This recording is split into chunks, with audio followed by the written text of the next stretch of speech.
पहले तो गुरु तेग बहादुर के साथी इस अमानवीय अत्याचार की बलि चढ़े, फिर वो खुद 11 नवंबर 1675 को दिल्ली के चांदनी चौक में शहीद हुए। ऐसी शहादत का इतिहास में कोई सानी नहीं, क्योंकि वो उन्हीं ब्राह्मणों की रक्षा के लिए शहीद हुए जिनकी जाति भेद नीतियों के विरुद्ध वो और उनके पूर्वज 200 वर्षों से थे। वो इंसानियत के लिए जिए और मरे।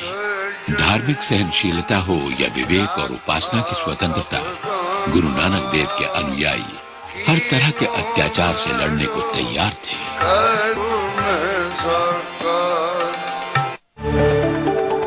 कई भजन लिखे। उन भजनों में उन्होंने अपनी दिव्य दृष्टि के अनुभवों को ऐसे शब्दों में समझाया कि उन्हें सुनकर लोगों की अंतरात्मा जाग उठी और साथ ही वीरता और शौर्य की भावना भी जागृत हुई। उन्होंने तलवार को अनंत ईश्वर के प्रतीक के रूप में पेश किया। ईश्वर का न्याय दिलाने में ही तलवार का गौरव और यश था, लेकिन ये तलवार आक्रमण का प्रतीक नहीं थी। ये खुद को बड़ा या ताकतवर साबित करने के लिए भी नहीं थी, बल्कि के रूप में इस्तेमाल के लिए थी। गुरु गोविंद सिंह ने औरंगजेब को विजय के विख्यात सफरनामे में लिखा था, जब बाकी सारे उपाय असफल हो जाएं, तभी तलवार उठाना उचित है। गुरु गोविंद सिंह ने निडर योद्धाओं की एक नई सेना तैयार की, जो सत जीवन जीने और सिद्धांतों के लिए मरने को प्रतिज्ञाबद्ध थी। यहां तक कि उनके नौकर चाकर और खानसामे भी तलवार के धनी थे। 17 वर्ष की उम्र में भंगरी में उन्हें खुद को भीमचंद नामक हमलावर से बचाने के लिए लड़ना पड़ा, जिसे उन्होंने आसानी से हरा दिया। और फिर जब मुगलों ने भीमचंद पर आक्रमण किया तो गुरु ने अपने उसी शत्रु को बचाया, क्योंकि ये सिद्धांत की बात थी और नैतिकता की मांग भी। तेरे गुण 1686 की फरवरी में गुरु गोविंद सिंह आनंदपुर लौट आए। उन्होंने 4 किले बनवाए, जहां आज गुरुद्वारे हैं। उनके नाम सिख विचारों के प्रतीक हैं। आनंदगढ़ यानी सुख का किला,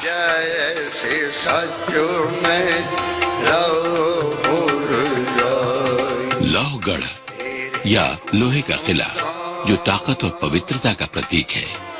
फतेहगढ़, जो ईश्वर की विजय को समर्पित है।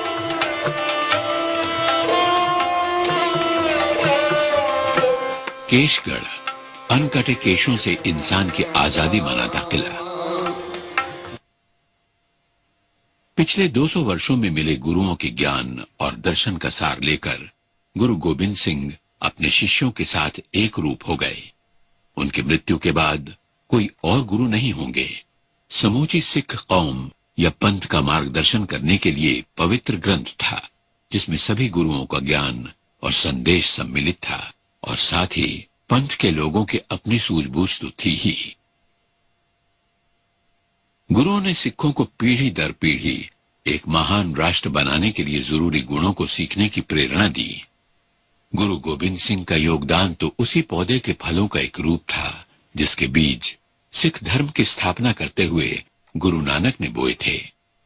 गुरु गोविंद सिंह की तलवार ने खालसा पंथ की गौरव गाथा जरूर तराशी थी, लेकिन निसंदेह उस तलवार को बनाने का लोहा गुरु नानक देव की देन था। वाहे गुरु जी का खालसा, वाहे गुरु जी की फतेह। ये गहरे अर्थ वाले शब्द सुनकर हर एक सिख का विवेक जाग उठता है, चाहे वो किसी भी देश में हो, किसी भी तट पर हो, मरुभूमि में या बीहड़ में हो, या फिर खुद अपने ही वतन में हो, क्योंकि खालसाओं की रग रग में अनोखी बहादुरी और शौर्य है। वो ईश्वर के सिवाय किसी के आगे सर नहीं झुकाते। वो गर्व से कोई भी काम करने को तैयार रहते हैं, क्योंकि कर्मठता में गौरव का विधान भी विधाता का ही है।